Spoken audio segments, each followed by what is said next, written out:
আব্বা তোমার গায়ে নাকি কে হাত তুলছে? আমাকে যে মারছে তোদেরকে কে বলছে? কে বলছে মানি? দাদি বলছে, দাদি। দাদি বলছে তোমার গায়ে হাত তুলছে। যে কার তো বড় কলিজা, কার তো বড় সাহস তোমার গায়ে হাত তুলবে? এই নামটা জিজ্ঞাসা। আঙ্কেল, আপনি আমার বন্ধুর বাবা মানে আমারও বাবা। আপনাকে কে মারছে? কার এত বড় সাহস? আপনি শুধুটা বলেন। সোহান তুই বুঝতেছস আমার বাপের গায়ে হাত দিছে, তার মানে বুঝতেছস তুমি আমার কলিজে হাত দিছে বেটা, আমার বাপের গায়ে হাত দিছে। আজকে গান রক্তের বন্যা বসে যাবে। কে মারছে যে তোমাকে? আঙ্কেল, আপনি বলেন, আপনাকে কে মারছে যে? কে মারছে শুধু একবার বলেন, কে মারছে? আঙ্কেল, আপনি বলেন, আপনাকে কে মারছে যে? কে মারছে শুধু একবার বলেন, কে মারছে?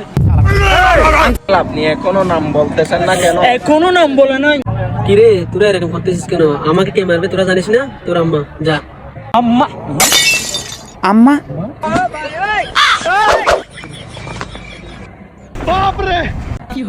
আব্বা তোমাকে যে এগুলা বলছি তুমি এগুলা আম্মুকে ভুলেও বলিও না। তোমাকে যে মারছে যে আমাকে একবার মেরে ফেলবে, প্লিজ বাবা বলিও না। দুদিনে ফুলাবান আসছে রক্ত গরম দেখাতে জায়গা পারবো না আমি করে দিতাম তোর বাবা তোর কি কম নেই বেটা?